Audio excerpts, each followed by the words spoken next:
Assalamualaikum warahmatullahi wabarakatuh. Salam sejahtera, salam semangat untuk kita semua.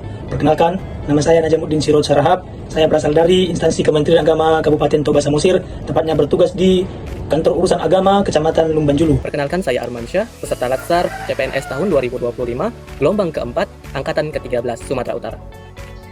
Halo, perkenalkan, saya Exceldi Dianmayami Napitupulu. Saya merupakan peserta Latsar CPNS yang diselenggarakan oleh Permendikbud Keagamaan Medan. Saya Wirdayati Harahap, guru kelas Mintoba Samosir.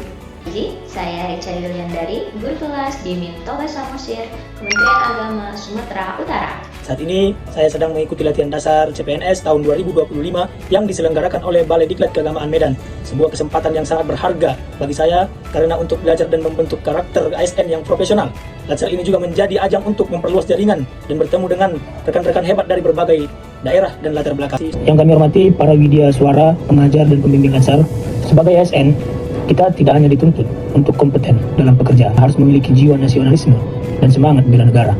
Di era digital seperti sekarang, tantangan terhadap kedaulatan dan keutuhan bangsa tidak lagi hanya datang dari fisik atau militer, tetapi juga dari dunia maya, melalui penyebaran hoax, radikalisme digital, peretasan data, hingga polarisasi opini publik. Oleh karena itu, bela negara hari ini tidak cukup hanya dengan semangat, tapi juga harus dibarengi dengan literasi digital, kecerdasan bermedia, dan pemanfaatan teknologi secara bijak. Sebagai calon ASN, kita adalah bagian dari garda terdepan yang akan menjadi pelayan publik maupun sebagai penjaga nilai-nilai kebangsaan di tengah arus informasi yang sangat deras. Bela negara itu adalah sikap dan tindakan warga negara yang dilakukan secara sadar, sukarela, dan tanggung jawab untuk mempertahankan kedaulatan negara, keutuhan wilayah, serta keselamatan bangsa dan negara dari berbagai ancaman.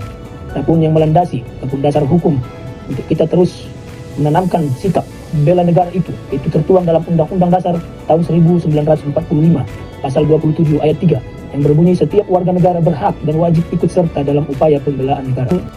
Bela negara kini bukan cuma soal angkat senjata. Di era digital, tantangannya jauh lebih kompleks daripada itu.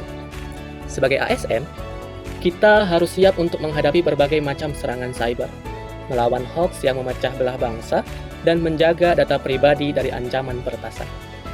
Kita dituntut untuk melek digital, berintegritas, dan bertanggung jawab.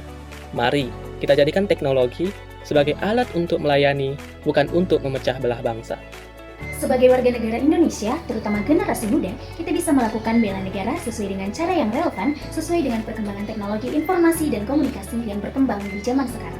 Dengan melakukan bentuk bela negara di era digital, kita turut menjaga kedaulatan negara dan keamanan nasional melalui berbagai aktivitas di dunia maya.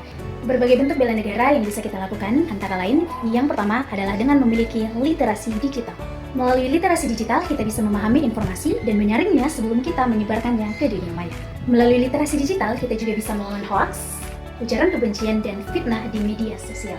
Bentuk bela negara di era digital yang kedua adalah memiliki etika dalam bermedia sosial. Gunakan media sosial untuk menyebarkan nilai-nilai positif, hindari provokasi, bully, dan intoleran. Yang ketiga adalah kreativitas dan inovasi digital. Di era digital sekarang, kita bisa membuat konten edukatif ataupun konten inspiratif tentang Indonesia. Kita bisa membuat aplikasi, game, maupun website yang bisa menyebarkan informasi tentang Indonesia. Yang keempat adalah melindungi data pribadi dan jaga keamanan cyber dan waspada terhadap penyalahgunaan data. Dan yang kelima adalah kita bisa mengikuti komunitas atau ruang digital. Melalui forum-forum komunitas di ruang digital, kita bisa saling membangun dan kita bisa melaporkan kegiatan-kegiatan radikal maupun sara yang bisa merugikan.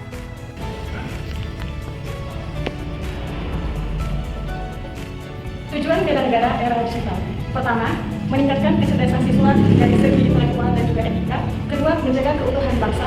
Ketiga, meningkatkan kesadaran nasionalisme digital. Dan yang terakhir, menciptakan citra positif Indonesia di dunia global. Beberapa contoh aksi nyata dalam usaha bela negara antara lain menjadi konten kreator yang menyebarkan wawasan kebangsaan. Yang kedua, mengembangkan startup lokal dan mengenalkan brand-brand lokal untuk kemajuan ekonomi digital. Yang ketiga, menjadi relawan digital seperti fact checker dan edukator media. Dan yang keempat adalah aktif dalam kampanye literasi digital di komunitas ataupun sekolah-sekolah.